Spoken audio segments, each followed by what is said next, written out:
Robert, it's an absolute pleasure to have you here. It really is. And I've been thinking in the run up to this interview, how I can frame this and start this off, because this is such a complex issue. There's so many avenues that we could go down here, and I'm really looking forward to getting into the details of it all. What you've uncovered over, the course of the last, say, 20 years or so, because I know you've been around for quite some time. When I came across this information and I read your book, The Anatomy of an Epidemic, I have it right here. I'm just coming towards the end of it now. Honestly, I was really disturbed by the information that I read. It's dark. It is disturbing. Clearly we've been misled as a society. So, where do you think is the best place to start here? Do we just, the obvious place is the beginning, right? But how far back do we go here? Yeah, I think that this is a big story. It's actually a big scandal, of course. But the story at large is that, and we even have a very precise starting date for it in essence. So in 1980, the American Psychiatric Association published the third edition of its Diagnostic and Statistical Manual. And this, even though it's an American manual, the ideas and the concepts are basically then exported around the world.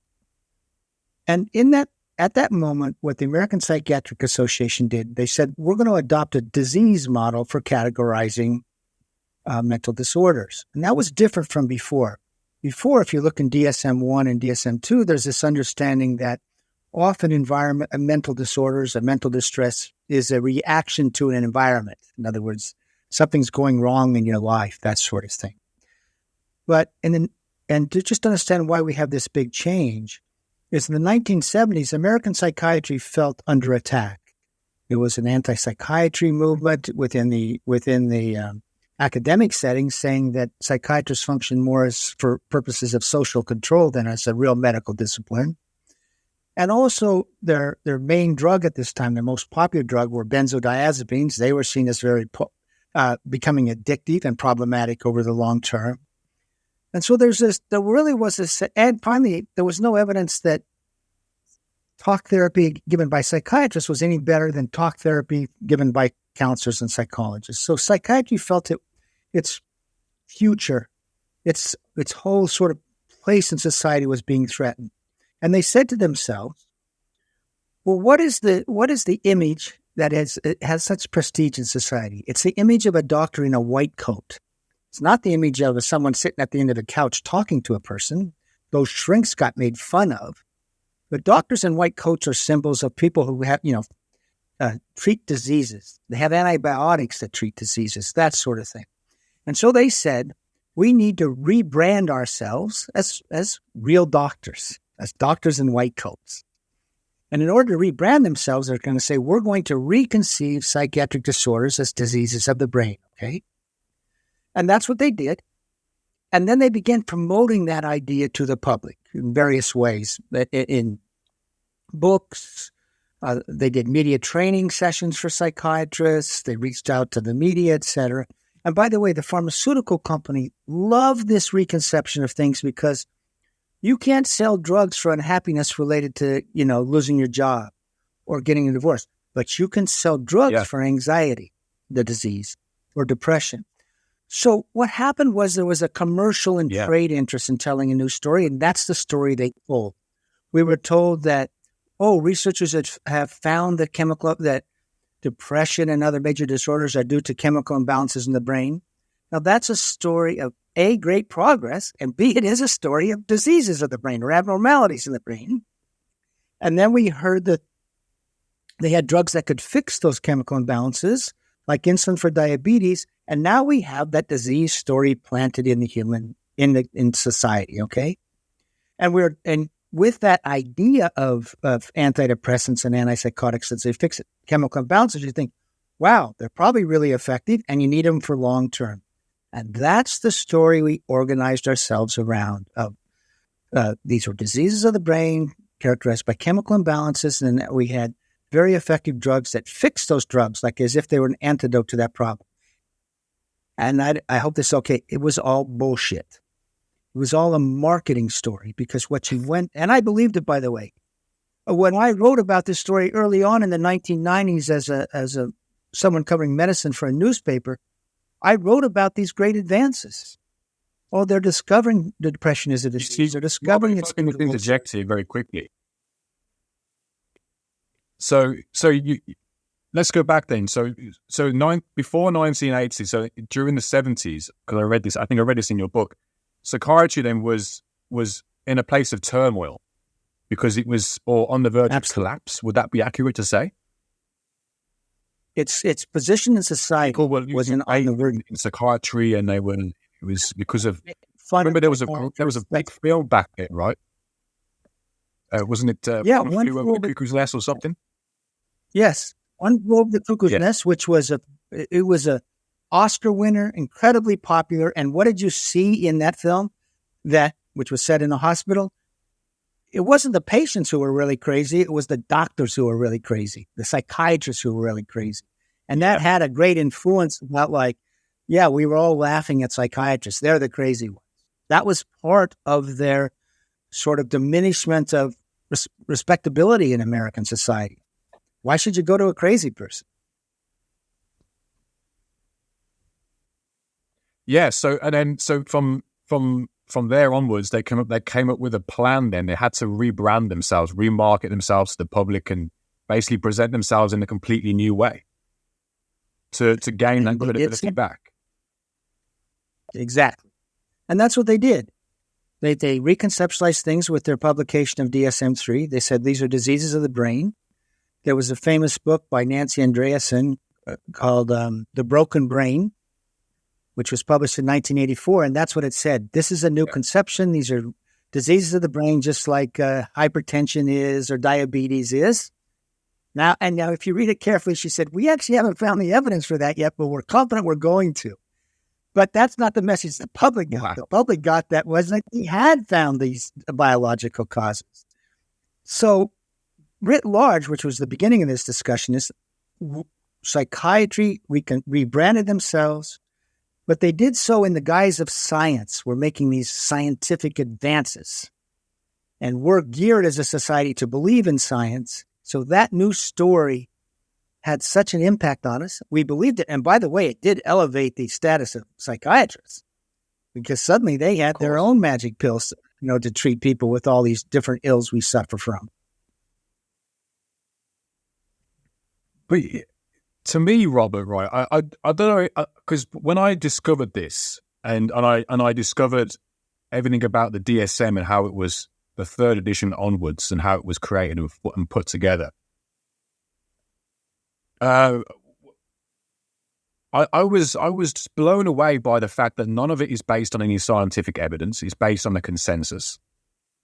It's literally what they did. They got together in a room of 12 psychiatrists and decided what was going to be put into the book and how the so-called mental disorders, the symptoms and the labels that were going to be used. And there was something really distinct stood out to me. And that was, because I read this in Dr. James Davis's book.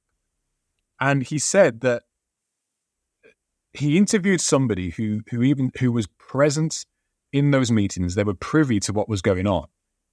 And they said that one psychiatrist said, "Oh, wait, no, 1 second, we can't put that as a symptom because I do it." And I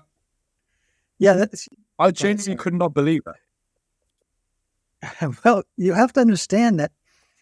So as they were doing this disease model, now they have to talk about symptoms, but they don't really, symptoms of depression. Well, people say they're sad or they're depressed, but you can't just say, are you depressed, and make that your only symptom. So they would come up with this idea that they would have, these groups of symptoms. And if you had enough of them, then you got major depression or then whatever. But here's the real key. As they were doing this, they had to say to themselves, they needed to have a diagnosis that they could give to anybody who came for help. So part of the thing was to make sure the diagnoses were broad enough that everyone could get a diagnosis and therefore be treated by them. And it was all arbitrary. They would sit around in a group and say, like, okay, let's come up with some symptoms for depression. They come up with 9. Then they go, well, how many do you need to have before you got major depression? Is it 3? 4 of the 9. 5 of the 9. 6 of the 9. And what they basically said is, wow, okay, let's say 5 of the 9, but we can also have, well, you don't quite make the, what they're saying, if you don't even have the 5, you can still get treated. I forget what the sort of minor depression is or whatever. So you really have to see this story. And then we can go into what science was really saying. But if we talk about the diagnostic manual, it's presented as a medical manual. Okay. And a medical manual, by the way, has to have 2 aspects. It has to be reliable. So if I go to 2 different doctors, I get the same diagnosis. And that's why you have in real medicine diagnostic tests. And then the disorders have to be validated. In other words, they have to be shown to have maybe a genetic basis or a characteristic course, or they respond to a very specific, treatment. And psychiatric diagnoses in the DM aren't very reliable because you can go to one guy and get this diagnosis and another psychiatrist and get a second one. And anyone can tell you, spend long enough in the system, you're going to have a bunch of diagnoses. And they have failed to validate any of them as distinct diseases. And that's even by themselves. When they were gathering together in 2005 to plan DSM-5, they said, have we validated any of these diseases? And they said among themselves, no, it didn't happen. These are just constructs, but that is never presented to the public. But James Davies' book is so great because it shows how it's just a human creation. It's a trade creation, the whole DSM thing. It's all just ideas. Yeah. Yeah, and and it's obviously meant to serve trade purposes, but also it's also sort of how slapstick the whole thing is. People going around like, hey, let's add this symptom, or let's add that symptom, or whatever. You don't see anywhere sort of rigorous scientific mind at work. You never see it. Yeah, there is no scientific evidence. That's the hilarious thing about it. And this is a book that's being used to diagnose people of a so-called mental illness. It's not based on scientific evidence. The construction of the... Can you imagine that? You walk into a hospital and, you discover that, the doctors are not talking scientific facts. Can you imagine, it's just... When I found this is it's so disturbing to me, Robert, because we assume as a society, right? We're a believer in science. We want the scientific method to be true, and we assume that because most of the medical industry as a whole, right? We know it's based on scientific evidence. We can see there's a pathological problem within the body. Then we have the drugs or the methods to cure it. But so we assume then that it's the same for psychiatry. For mental illness, but it's not. No, it's not. Really, what you have here is people do struggle with, different emotions, different behaviors, extreme states, we can call them. That's all very true. We do have emotional states. We have, we can have psychotic states. All that's true. But what isn't true is that these things happen in a discrete disease methodology where we know that there's some pathology or anything like that. Or that, say, is ADHD different from anxiety? Well, ADHD is just like, okay, we're going to say if kids are fidgety too much, and they do a lot of that, we'll and where do you draw the line, for example? You know what ADHD is? So you give a kid a test of how often they tap their fingers and that sort of thing. And fidget around and maybe or whatever, if you look in the symptoms. Now, what you'll see when you do give people this test, the kids this test will be a spectrum, right? And in any spectrum on a scale of numbers, you're going to have someone at the end. Well, where are you going to define ADHD? Is it the spectrum at the 5% end? So in other words, 5% have it or 10%, 50%? You can draw that line wherever you want, and they have changed it all the time. But they present it as if someone who has 1 point less than someone who is in the ADHD doesn't have it. And this is on a subjective scale of how often you tap your feet and stuff like that. So they make it sound like there's a discrete line between people who have the illness or don't have the illness. And that's not how these things function at all. They're all subjective, by the way. How often do you feel this and that sort of thing? Yeah. So what you're saying is there is no biological marker. There is no biological test. What it is people with a thing taking, how often how well are you sleeping? Things like that. And then they say like, we'll have struggles twice a week, 3 times a week. It's all sort of a subjective assessment of sort of how you're doing.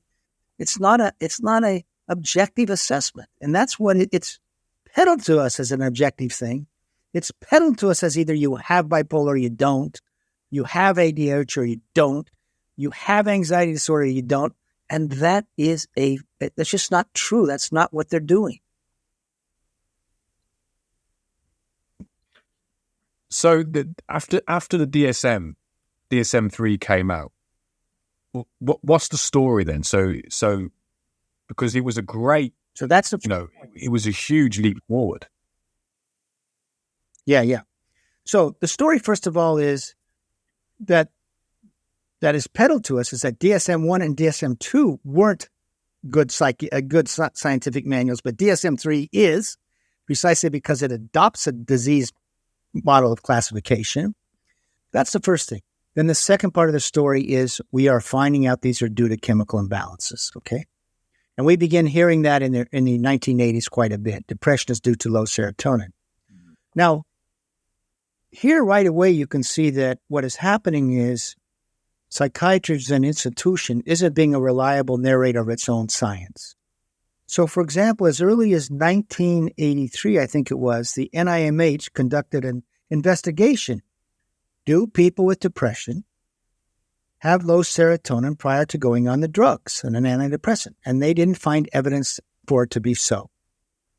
Now, there were many more such trials, and here's where we'll really get into the trials, investigations, let's say, of the low serotonin theory of depression. And in 1998, the American Psychiatric Association's own textbook said, we've looked into what was called the monoamine hypothesis for depression. We've investigated it in all these ways, and we just haven't found it to be so. So within their own field, their own research field, they declared the low serotonin theory of depression dead in 1998. A few years later, and then in 2002, I think it was 2002 or 2000, there was even another textbook said, again, we've looked into the monoamine hypothesis, and we haven't found it to be so. It is not real. 2005, there was a guy named Kenneth Kendler, who was a big, world-famous guy into this whole chemical imbalance theory, and says, we have looked into this question of chemical imbalances for a wide range of disorders, and we have not found them. So among themselves, there was this sort of acknowledgement that the chemical imbalance theory hadn't panned out. But what was the public told? The public was told that it was panning out, right? Now, the reason they were told that is because that served the disease model they were trying to sell to the public. And by the way, the drug companies loved it because, of course, it became a reason to take the drug and stay on the drug. And that's one final thing here about the chemical imbalance thing, because what we're doing here right now is talking about the different aspects of this narrative.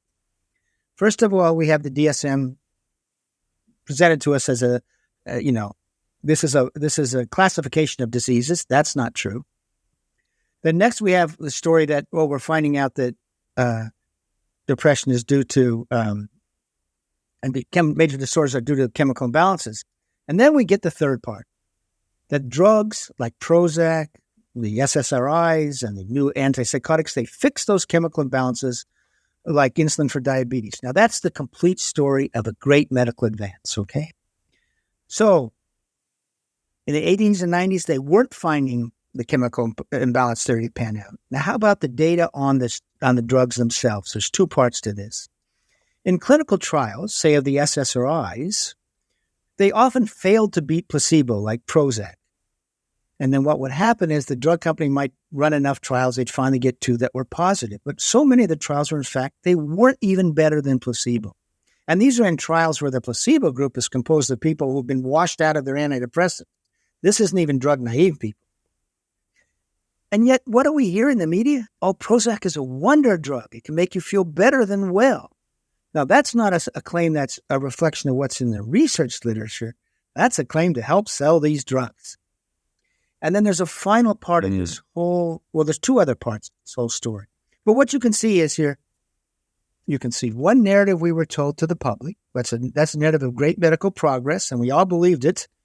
And it's going to lead to a great expansion of the psychiatric enterprise, great expansion of the use of drugs. And then we have the science story. The science story is these classifications are constructs. They're not diseases that exist in nature. That's number one. Two, the chemical imbalance theory never panned out. And by the way, the chemical imbalance theory, its roots were not based on discoveries in people. Its roots were when they learned how drugs acted on the brain. So let's say antidepressants up serotonergic activity. They hypothesized depression was due to low serotonin, but then they had to see if that was true, and they did not find it to be so. Then the third part is, these drugs really aren't that effective. They're no better than the old ones over the short term in reducing symptoms. Okay. So it's really falling apart. Then the next part is this. They start seeing a lot of chronicity appear. They see greater chronicity in psychotic patients. They're more likely to remain psychotic. They see it in depression. And now researchers go, what is going on? And in the late 70s, early 1980s, they came up with a hypothesis, a theory about what's going on. The theory was this. Say, for example, with antidepressants, what they do is they block the normal reuptake of serotonin from that synaptic cleft, that gap between neurons in the brain, right? So serotonin stays longer in that gap, and it's an excitatory neurotransmitter. It ups serotonergic activity. Well, what does your brain do? Well, your brain, because it's such a sensitive organ with all these feedback loops, it tries to compensate for this, quote, perturbation of normal functioning. And what it does when you take an antidepressant, now it dials down its own serotonergic machinery. By dialing down, it'll put out less serotonin. That's number one. That's the presynaptic neurons. And then the neurons that receive that message, the postsynaptic neurons, will dial down the density of their receptors. So the irony was, you didn't have a chemical imbalance in your brain before you went on an SSRI, but afterwards you do, and you have the very abnormality hypothesized to cause depression in the first place. Now, this sounds completely wild, but that's exactly what is in Robert, a page. just to interject. You're saying then that the drugs that are, so we're told then that antidepressants correct this imbalance. But actually what they do is they cause the very problem that they're set out to rectify. Exactly. And by the way, this really started to become known in the late 1970s related to antipsychotics, so we can get into that story. But it also they began to worry about it with the antidepressants because all of a sudden depression is running a more chronic course. And in 1996, what I'm trying to talk about here is how in the scientific literature, there's a very totally different narrative from what's told to the public, okay? In 1996, Stephen Hyman, who was the director of the National Institute of Mental Health in the United States. So this is a leading figure internationally in research, right? In mental health research. He writes a paper called A Paradigm for Understanding Psychotropic Drugs. And here's what he says. All these drugs perturb normal transmission of neurotransmitters. In response to that perturbation, the brain goes through compensatory adaptations, what I just told you about. It does so trying to maintain what is known as an homeostatic equilibrium, which is normal functioning. And he concludes, at the end of this process, the brain is now operating in a manner that is both qualitatively and quantitatively different from normal. So our head researcher in the United States in 1996, in a paper to describe how psychiatric drugs work, describes how they cause your brain to operate in a manner and physiologically to be in a manner that is different than normal. Patients are being told these are normalizing drugs. the researchers saying is they're abnormalizing drugs and actually creating the very abnormality hypothesized to cause these disorders in the first place. Now, the final part of this is this sort of model of understanding really starts coming together in the late 1970s. And there were two psychiatrists in Montreal who really came forth with this initially. So what happens in the 1970s? In the 1970s, the NIMH funds 3 trials to look at the longer-term course of psychosis, schizophrenia. And what they do is they have 3 studies that are designed to say, well, what are outcomes at, say, 2 years, 1 year, 2 years, or 3 years for people treated conventionally with antipsychotics versus those, and these are patients diagnosed with schizophrenia, treated with environmental care, but either no or minimal use of antipsychotics.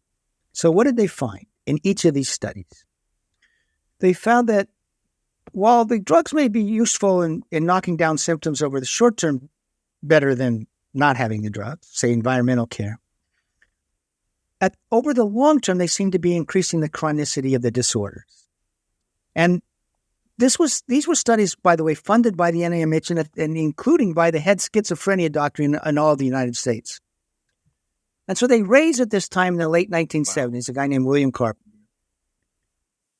We know that these drugs work over the short term. They knock down symptoms better than placebo.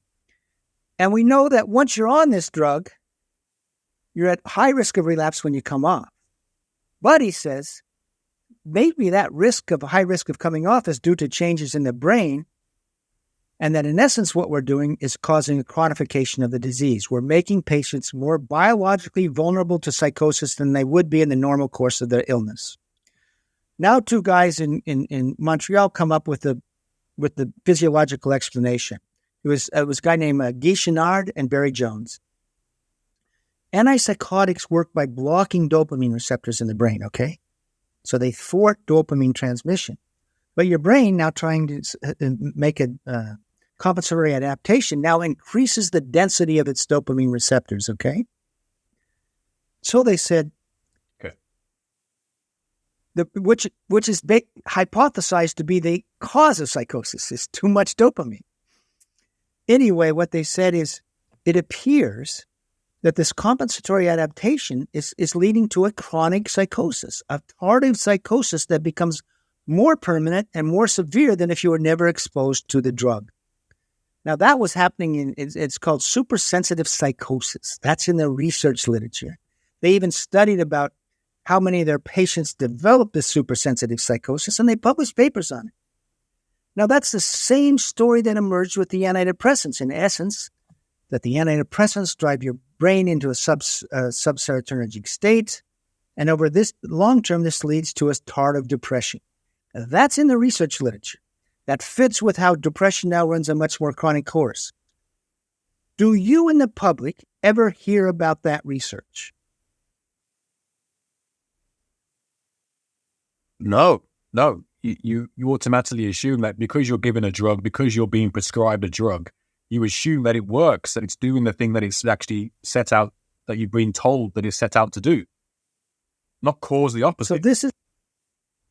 So this is the big scandal. And it takes your breath away. And I do want to emphasize, I believed in that narrative when I first started reporting on, psychiatric issues as a reporter covering medicine for a newspaper.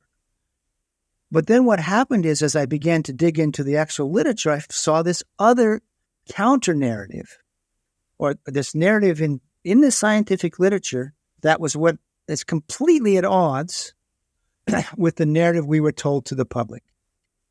And you began this discussion is, how do we get into this story? Well, that's the big story.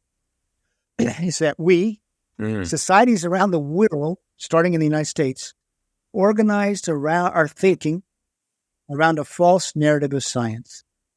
And that has changed how we think about ourselves. That's changed how we think about our kids. It's changed how we raise our kids. And what has been the result at a public health level? Well, mental disorders have, bloomed. They've blossomed. They've soared. Disability. It's a catastrophe. And that catastrophe could be predicted if you looked at the science. That's the tragedy. It's just, you know what, Robert, right? When you think about this, I mean, you know, we can laugh at it, right, during this conversation, but this is serious stuff. Like, this is the amount of people that are diagnosed with mental health issues, depression, anxiety, and all the rest of it, prescribed drugs, and they're on them for 10, 15, even longer, 20 years, longer than that. And the destruction that's taken place, and you would think as well, right? You would think that if they're actually making medical advances, that the amount of people that are sick would come down over time. But we haven't seen that, have we?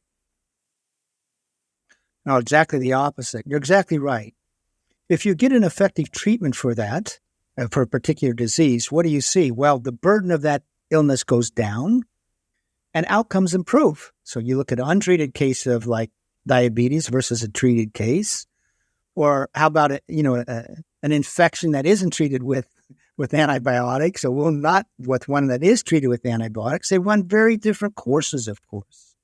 That's what happens when polio is an example of what happens if you get an effective vaccine. Polio, I was born in 1952. There was a lot of polio around there.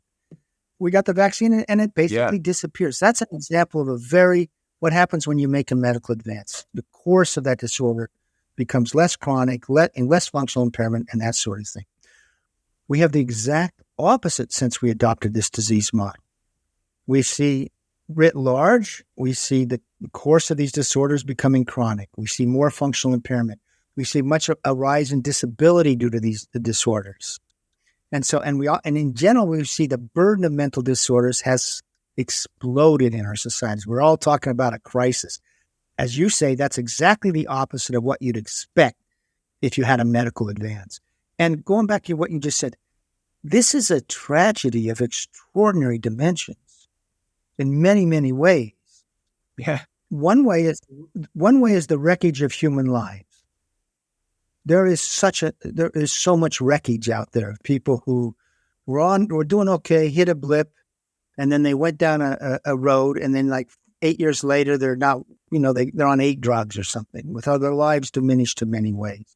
Yeah. Whereas if it had been conceived of as like a temporary setback, which is what people used to have all the time, they might have had a time of difficulty, but it didn't mean their life was going down this other path. The other thing is, and now you're not as crazy in the UK as we are in the United States. Do you know, let me ask you, what percentage of our college freshmen in the United States arrive on a college campus when they're 18, 19, with a diagnosis and a prescription? Take a guess. You want a percentage or do you want an actual number? Percentage. Oh, God, I'm going to say 20% of students on a campus, I'd say. Okay, no, that seems incredible, right? Seems insane. It's about 25 to 30%. And more than 50% of college kids are now accessing mental health services at some point during their 4 years. What that tells you is we've created a narrative that encourages parents and kids to see themselves as suffering from a psychiatric disorder. And now you have kids who come to counseling saying, I have bipolar. They self-diagnose. And then they say they want the diagnosis and they want the prescription. So if we talk about the wreckage, can you think of doing anything worse to kids than to have an environment where they're encouraged to think of themselves as abnormal, as unable to be resilient? Can you think of doing anything worse to kids to prepare them to be mental patients for life? Do you know what, Robert? Right, this is that there is shocking, and I became aware of this consciously. I mean, I've always been aware of it, I suppose, but I really started to look into this around March this year, and I had a little theory going on, and that was, Well, I'll go back a little bit further. So what happened is that I was looking into testosterone levels in men. There's a drastic drop, which is a whole different topic. And then I started looking into mental health statistics here in the UK, and I came across something quite shocking, which was that 16 to 24-year-olds in the UK, over 60% are apparently have symptoms of depression. Now, I almost fell off my chair when I read that, and I was listening to the radio then a few days later, and I heard something which was like a helpline for loneliness in 18 to 24-year-olds, and it was like, he gave a shocking statistic just like the depression one, and I couldn't believe what I was hearing. And I'm thinking, we're supposed to be the most advanced society that's ever been around on the planet, and yet here we are in the midst of an epidemic. It seems an epidemic of mental illness. More than ever, there's never been a time in history where we have so much mental illness, or so-called mental illness. So here's this: what you've just said is so important. What did you say? 60% of kids in Britain, in the UK, from 16 to 24 have sort of symptoms of depression, right? Okay. Yeah. The disease model says the problem's inside the individual kid, okay, that they have something wrong with their brain and they're mentally ill. And that's how they see it. What is that statistic really telling you about? It's telling you that there's something in your society that is making kids unhappy. That's what that statistic is telling you. That somehow you've organized your society in a way that kids are unhappy in it. And what you should be looking for is, what are the causes of that unhappiness and that misery? It's just taught. And that's part of the tragedy here, too. Human beings are responsive to their environment. Aren't you responsive to your environment? I mean, if you have things going good in your life, you feel better. If things are going to crap, you feel worse. Also, if you're able to eat well, exercise, all that story, find meaning in life. If you have someone to love, all that stuff. Yeah. You know you're responsive to your environment. You know kids are responsive to their environment. I also know that kids, when they're young, when they're babies, boy, they're lovely creatures. They're curious. They light up the world with their smiles if they're treated in a way that makes them feel so. You see this being sort of so eager to move through life. If 20 years later, so many of them are depressed, it's not because they got a disease in the brain. It's because there's something we're doing in terms of the society we've organized. We haven't created a system. We haven't organized ourselves well that makes kids feel valued, allows them to move into adulthood, allows them to be curious, that sort of thing. This is part of the tragedy, is that we take societal signs of societal stress as signs of illness within them, and that we try to treat the illness within them, when clearly, if you have this explosion of people anxious, stressful, depressed, you got to do something about your society.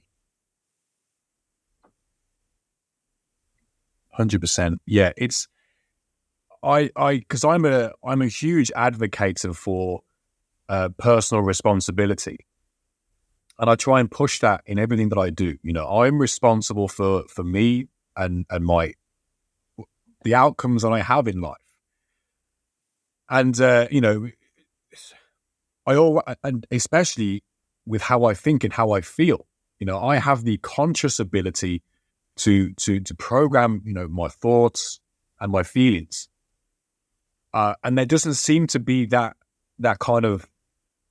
That narrative is not pushed. That, in fact, is the complete opposite. So, again, what this is really poking out the tragedy of this narrative, right? Because the tragedy of the narrative, if they say you have a disease, is that you can't do anything about it other than take the drug. So it is a pessimistic sort of message. And it robs you of any sense that you have agency in your life. You're talking about agency, right? I can build a life that I want to lead. Yeah. Now, there was a study a while back about some guys in Canada, particularly writing about it, it's not just in Canada, which looked at people who didn't accept that narrative, that became depressed in Canada, but didn't accept that narrative. And so they didn't take the drugs. And there's a similar study in the United States. Well, guess what happened? They made changes in their life because, in essence, they were taking the depression as a sign that there was something in their life that wasn't right. That meant sometimes quitting jobs and finding different jobs, different relationships. The point was the group that rejected that disease narrative made changes and actually retained their agency, the sense of, I got to make something different happen in my life because this one's not working for me. The group that bought the disease model, took the drugs, they didn't make so many changes. So, for example, that group was 7 times more, I think that was in the U.S. study. That group in a U.S. study of, I think it went for 6 years, was something like 7 times more likely to end up on disability than the group that didn't buy it. And the other thing was the group that bought that narrative tended to have a lowering in their social functioning in terms of employment, social engagement, that sort of thing. They found the group that didn't buy that narrative actually at the end of the 6 years was now employed at a higher level because they made changes in their life. Wow. So what you just said is, which of these two narratives actually presents you to go on a better course long term? The one that says you're diseased for life, you're abnormal, take a drug, and that's too bad. You really can't do anything about it. Maybe you can add on to it maybe if you want. Or the one that says, wow, you need to make some changes in life.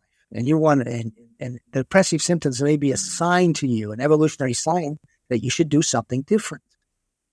And people who struggle out of depression in that way, often find that, I do have an inner resilience. It can even be a sense of like, I overcame this difficulty. And I became a wiser person. I became a braver person. I became a stronger person. So this is part of this is part of the harm caused by this false narrative. It takes away our understanding that human beings can be resilient, they change, and also that life is like this. It's not easy. And life is like you have good times and bad times, right? It's a false philosophy of life. And that's part of the real problem and the tragedy, in my opinion. Because it seems then that what's happened here is that the psychiatry industry or the pharmaceutical industry, what they've done is they've taken normal, natural human behavior and responses to life. And yes, some of them are painful experiences, but that is part of life, right? So we've taken those normal human characteristics and we've said, no, these are actual diseases of the mind, or, and you need to be treated for them. That's essentially what's happened, right? Yeah, that's the only way you go from what used to be maybe a sense that 1 or 2% of the population suffered from a mental illness to 25%. You're medicalizing normal, right? So to speak. And the only way to look at this is why did this happen is through a capitalistic lens. Because although it's been a disaster for societies, burden of mental illness goes up everywhere you adopt this disease model. Who's benefited? Well, in 1987, which is the year Prozac comes to market, we in the United States spent about $800 million on psychiatric drugs. 20 years later, we were spending $40 billion. So that's a 50-fold increase in market size. Now, what do capitalist countries want to do? Capitalist, companies, they want to create markets. They want to expand their markets. And right from the beginning, the market for, quote, serious mental illness, what we used to know, was quite small. So we need to sort of see kids in this. We need to lop off a section of the kid population. And then we need to lop off a section of the normal functioning population. And that's what they did. And how did they do that? They paid psychiatrists at academic centers lots of money to help build these markets. And once you view this story through that financial lens, you can see how in a capitalistic society it worked. Capitalistic societies are about building markets. That's what pharmaceutical companies want to do. And by the way, the great thing about psychiatric drugs in this story was you were creating patients for life. Drug companies don't want drugs really that cure something acutely, because then someone's taking the drug for a month. But man, if they can take someone and make a regular user, no, this is a much better business model. And it even becomes better because this is going to sound cynic, but we know this is what happens. So often the first drug causes side effects, right? Or doesn't really work. Well, they don't take that drug away. They add a drug. And if that doesn't work, pretty soon people on 4 drugs.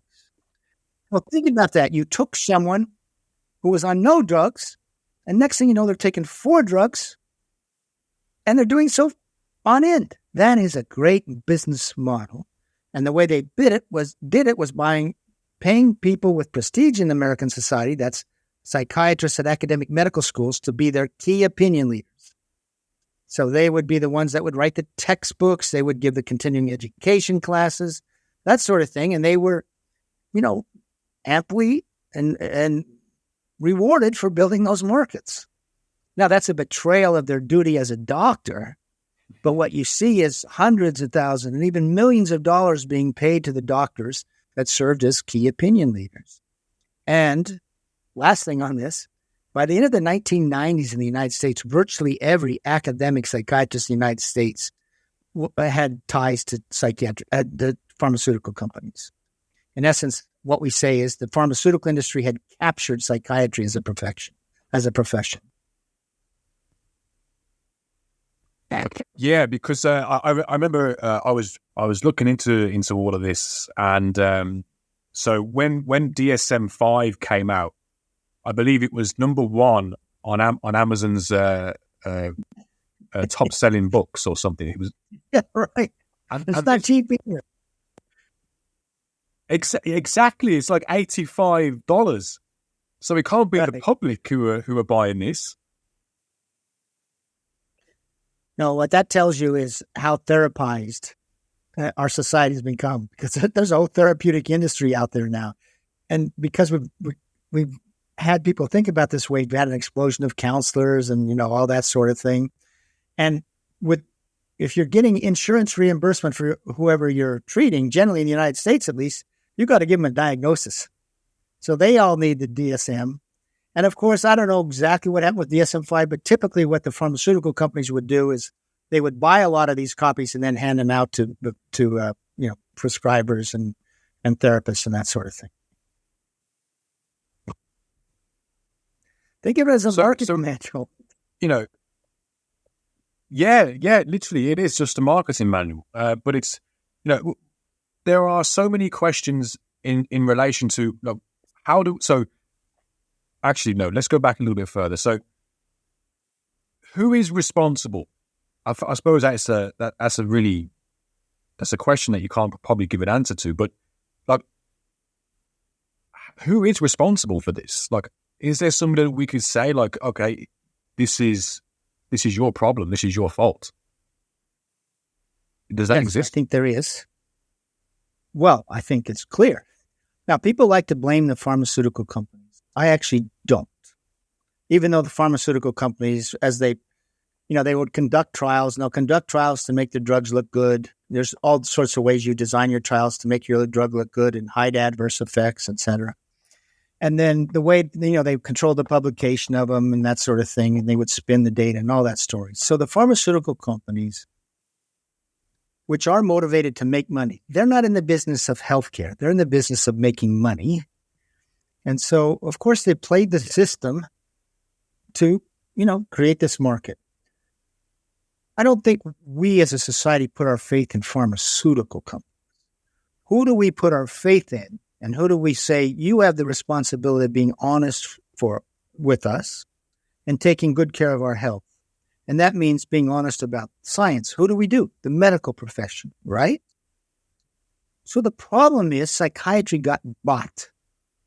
And it allowed itself to be bought because it also fit its own trade impulses. They wanted to present themselves as doctors. They wanted to present themselves as doctors with effective drugs. So it fit with a way to elevate their prestige and their status and power in society.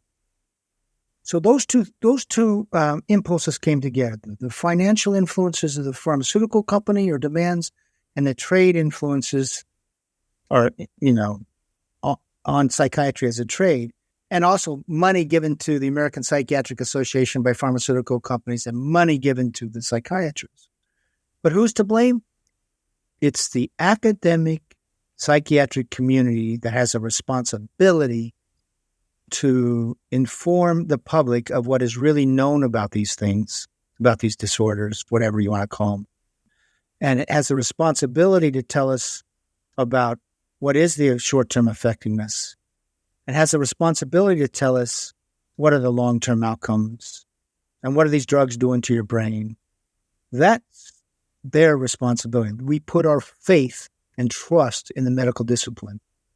And psychiatry as an institution has betrayed that obligation, that trust we put in. And, I co-wrote a book with Lisa Cosgrove called Psychiatry Under the Influence. And we wrote that book while we were fellows at the Safra Center for Ethics at Harvard University, which was set up to study institutional corruption. How do institutions that have a public duty stray from that duty, betray that duty, and serve their own interests rather than their public obligations? And we wrote a book about how that happened with psychiatry. But that's what's happened, and that's who's to blame, because they're the ones with the responsibility to be honest with us. And by the way, there's sort of an ongoing scandal right now in the public eye, or at least it is at Mad in America, the website I run. And that is in the longest and largest antidepressant trial ever conducted. It's called the STAR-D trial. It's funded by the NIMH. The investigators, funded by the NIMH, but they all had ties to the pharmaceutical companies, announced that in the first part of the study, 67% of the patients remitted.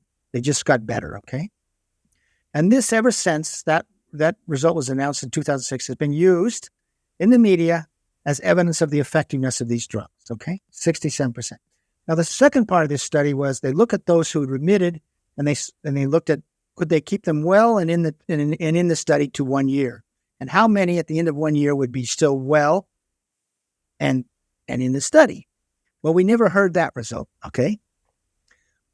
There's been now actually, going back to 2010, there was evidence presented that none of this was true, okay? I mean, none about the 67 remission rate was true, and that they had hidden the 1 year stay well and in trial rate. But we finally then in July got a patient-level reanalysis of the data. And you know what the real rate of remission was? 35%. And what they did is they did all sorts of protocol violations to inflate that to 67%, including counting 931 patients who weren't depressed enough to enter the trial in the first place. That was part of what they did, and that's where a big number of the quote remissions came from. People weren't even depressed enough. And they did 4 major protocol violations. I won't go through them. And then what is the documented stay well rate? In other words, how many remitted and then continued in clinical care and didn't relapse and didn't drop out? And that was the endpoint. Because we want to show that we can keep people in trial, in the study, and on the drugs. So what was the stay well and in the trial rate at the end of 1 year? Well, and this is why they didn't make this known. Of 4,100 patients who entered the trial, only 1,518 were described as remitted at some point and entered that 1 year follow-up trial. Of the 1,518, only 108 were still well and in the trial at the end of 1 year. Everyone else either relapsed or dropped out. So the documented stay well rate by their own endpoint was 3%. They told us about the 67%. They hid the 3%. And in fact, it took outsiders to make sense of their data to really see that the stay well and in the trial rate at the end of 12 months was 3%. They've never told us about the 3%. What they told us about was the fabricated 67%. Go on Mad in America. There's a big article describing all this. And we're actually asking now for a retraction of the article because under medical ethics, if you fabricate a result and that result can no longer be trusted, the journal that published it is supposed to retract it. Well, now there is definitive proof, A, the real remission rate was 35%, and B, that they inflated it via these various protocol violations, including counting patients who weren't even depressed enough to be in the trial in the first place. That is a sign of a betrayal of the public. Yeah. I mean, it's so like far, it sounds so far-fetched, Robert, that you can hardly believe it, really, can't you? Because you expect, you expect agencies and organizations like the FDA and the UK equivalent to, in your mind, you see them as, ethical, and they're doing the right thing and get these drugs passed. It's rigorous testing, there's scientific methods involved, there's all this process. But then you say that, and maybe that is true, but you've just said there that they inflated their results and got the result they wanted in a way. Absolutely. They had said, well, we expect to get a 74% remission rate before they started the trial. And they got a 35%, but then they used all these machinations to get close to that. And this is in the trial it's the biggest antidepressant trial conducted. It was conducted in real-world patients, and the NIMH, when they paid for this trial, said, we will use these results to guide future clinical care. This is the study. It's not funded by pharma. This is the most important study ever conducted. And it's still cited today when the questions come up about the evidence of antidepressants, such as in the New York Times, saying, well, wait a minute, 2/3 of people completely remit on this, according to the Stardust study. So it's a fabricated result, and that's what was planted in the public mind. So if that was completely fabricated, what else do they fabricate?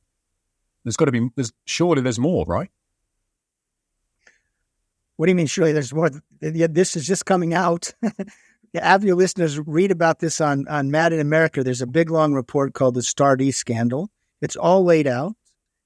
All the protocol violations are laid out. How each protocol violation inflated the remitted rates. It's all laid out, and it hasn't been denied. Now, I just want to say one thing. It was researchers who got access to the clinical data, led by someone named Ed Piggott, who actually put this all together. What we've done at Mad in America is simply take their work and try to present it in a really clear fashion for a lay public. The investigative work was done by Ed Piggott and colleagues, who are all professional researchers, by the way.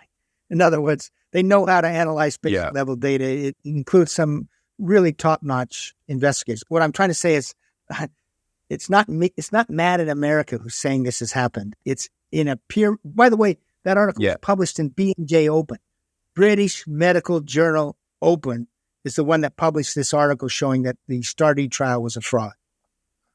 That's how solid. That's a prestigious journal. It's not an allegation. Yeah. And it's not an allegation. It's a documented evidence of a scandal. Yeah, this is what I mean. Like, when I came across this entire story, I'm thinking to myself, because my initial reaction to all of this, when I was sat in this chair here when I read this, and I'm like, what the fuck is going on here? Like, I genuinely started telling people that I knew, and their reaction wasn't the same as mine. So I'm thinking, is mine an overreaction? Do people already know about this? Is my reaction warranted here? And here's the problem. The conventional narrative is so ingrained in people, and they see it as coming from people with prestige in society. They think it's like somehow the FDA's story. They think it's Academic Medical's story, the Royal College of Psychiatry. So they think it is a solid, scientifically grounded story, and they're believers in science. The problem is they don't know the actual science, okay? They haven't read an epidemic or that sort of thing. And until you actually read the science, it sounds like a conspiracy theory, almost story.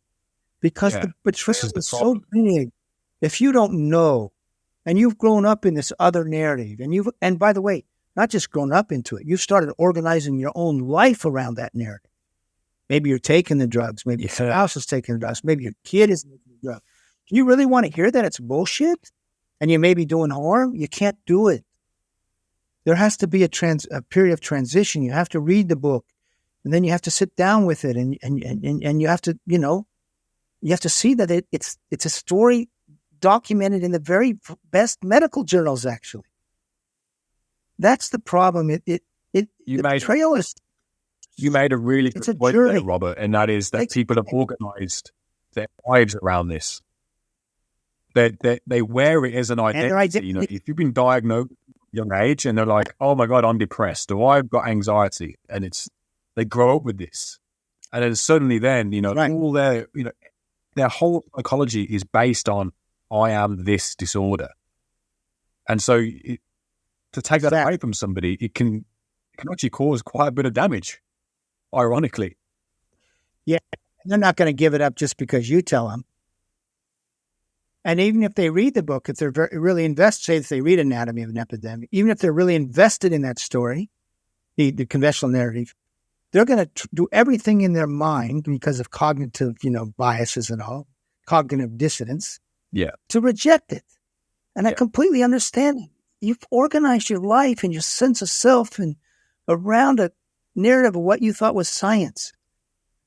Leaving that narrative for another narrative, that's a big journey. It's a really hard, big journey. I will say this, I run this website called Mad in America. I know so many people who have made that switch to this narrative that we present. And, so often what's happened is they have gotten their lives back. They've adopted a new sense of self. So often, though, at the same time, it's like it comes with incredible anger at their years that they were lost, or maybe what happened to their children. But I have seen people make that journey, but they're only able to make it when they really become versed with the actual science. You just can't do it based on what you say to somebody. It won't happen. Yeah, it's really tragic, really, when I think about it. Especially now, what's being done to children. That's what is the most upsetting and the most. There's not even a word for it, Robert. To be honest with you, what's happening to children. I've seen children. I've come across children that are being medicated with that's psychotropic drugs for depression. Now, please try and. How can you say that a child is clinically depressed at 6 or 7, 8 years old and give them pharmaceutical grade drugs?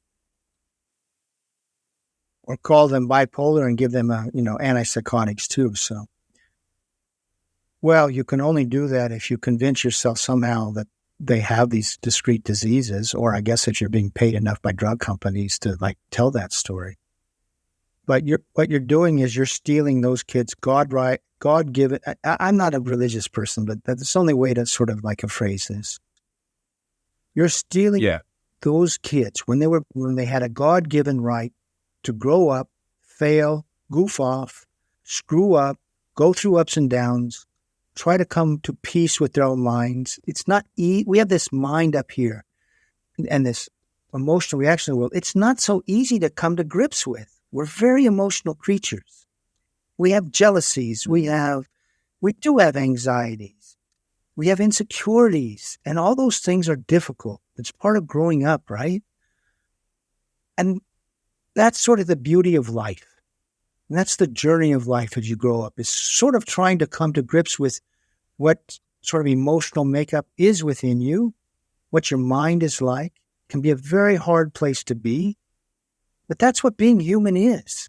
And then we move from those different stages of childhood into young adulthood, and then we move into other stages of life as well. That is the basic human journey. And what we were doing when we medicate kids is we are robbing them of their chance to have that basic human journey. Because we're going to give them drugs that maybe make them less sexual, less emotional, less responsive to their environment, maybe make it less able to run fast. I'm talking about the antipsychotics. Who would do that to kids?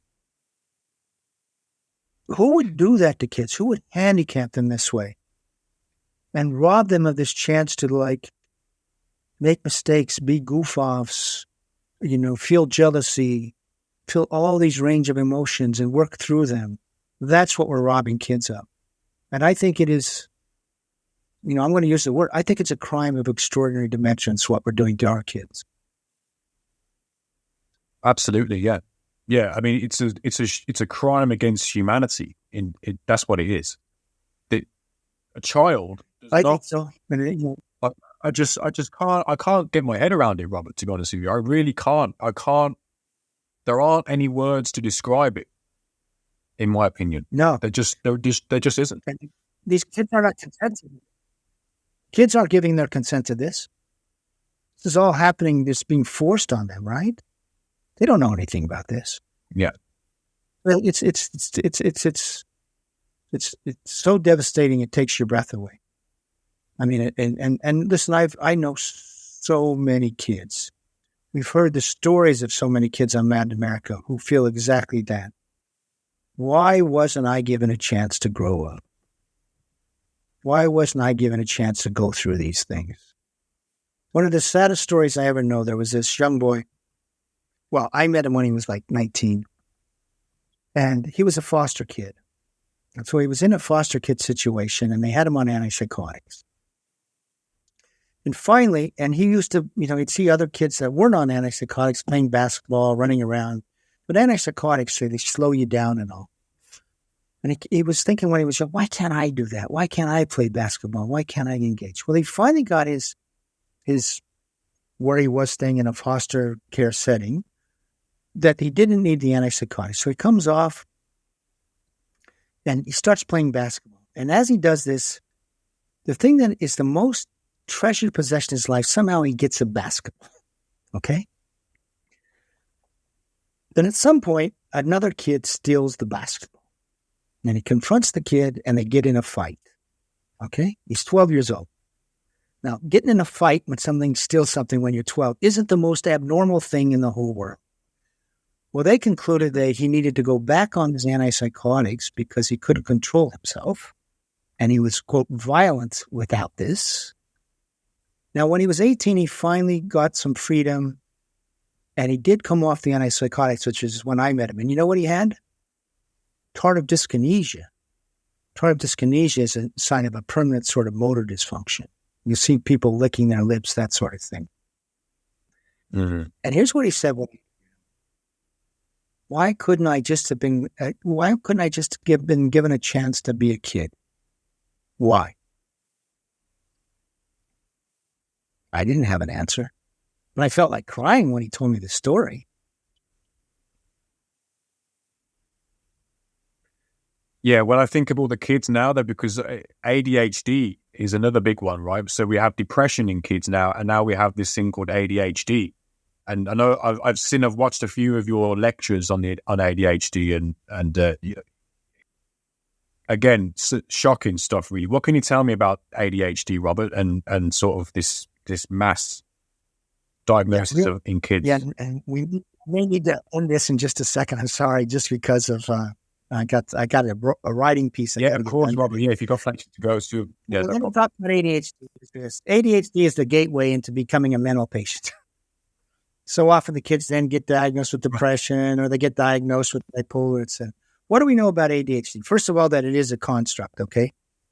They have a symptom checklist of different things, and really it's about they even have things like, is resistant to being told what to do. Things like that, I mean, it's like normal behaviors. And then they just say the kids that somehow score at the upper end of this get this diagnosis, but it really can almost be given to anybody. So what do we know?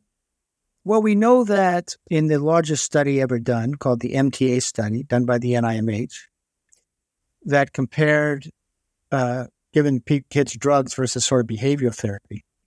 Well, there was a little bit better diminishment of the symptoms at 12 months with those given drugs. And there was some sign that maybe those kids were doing a little better on reading. But then they continued with that study. And by the end of 3 years, being on drug was, quote, a marker of deterioration rather than a benefit. At the end of 6 years, those who had stayed on their drugs were more likely to have worse ADHD symptoms, have greater rates of delinquency, and functional impairment.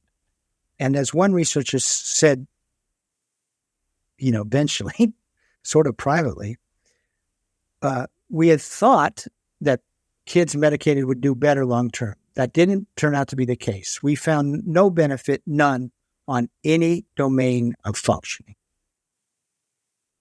So, because the sense is this is going to help kids grow up and thrive, right? When the NIMH mounted a study to see if that was true, they didn't find it. They found no benefit on any domain of functioning. They did find that the kids were a little smaller. And as I said, there was, at least at 6 years, there were all these negatives as well. Now, there's been some other studies, one in Canada, one in Australia. There was one other study, and they all showed negative long-term outcomes from kids diagnosed and medicated. By the way, there's been studies that just look at kids that could qualify for the diagnosis who are not diagnosed versus those who are, and it's those who are who have worse long-term outcomes. So what we have in the literature, if you look about away from like drug company funded stuff and some stuff done by Joseph Biederman, but national studies designed to look at, are we helping kids over the long term grow up and thrive with this diagnosis and treatment? And the answer is there's no evidence that we're doing so. There's plenty of evidence of doing harm. You see some kids moving on to a bipolar diagnosis. They're more likely to be depressed. They're more likely to be smaller. So with that long-term data, you think we wouldn't be doing it. But we're doing it more and more and more because that sort of professional tribal behavior around that it's a real disease just takes over. And it's spread throughout the world. Yeah, it's shocking, really. It's absolutely shocking. Listen, Robert, it's been absolutely fascinating and a real pleasure to talk to you. Thank you so much for coming on and agreeing to do this. Thanks so much for having me. So much more. I feel like we've barely scratched the surface here, to be honest with you. I feel like we could probably do a lot more than this. If you will, well, you can have me on in the future. sometime. I would love you to come back on. Yeah, that'd be great. Excellent stuff. Excellent. So, Robert, how can people sort of keep in touch with you? Are you on social media? Do you have a website? Yeah, it's the best way is I run a website called madinamerica.com. That's named after my first book, Mad in America. And you can go on there and you'll see that we have all sorts of science reports that never get into the media, but these are science reports from, peer-reviewed journals. We have resources that sum up a lot of what I've been talking about. You can go on, for example, and look at the literature on ADHD and long-term outcomes. And we have personal stories, we have blogs, we have radio podcasts. So that's a really good place to sort of see the science in this other narrative, this what I've been talking about. And if people would like to contact me, there's at the top of there's like about us, a drop down, contact, and you just, and my email's there. And my email is just rwhitaker, first initial, Whitaker @madinamerica.com, and you can just write me that way. And I'm pretty good at writing everybody back. Yeah, I mean, when I emailed you, I was like, oh, God, it's going to be a shot in the dark moment here. But you actually responded. I couldn't believe it. It was fantastic. So I try to. Great stuff. Robert, listen, thank you so much for joining me. Let's speak soon. Thanks for having me. Really appreciate it. Take care.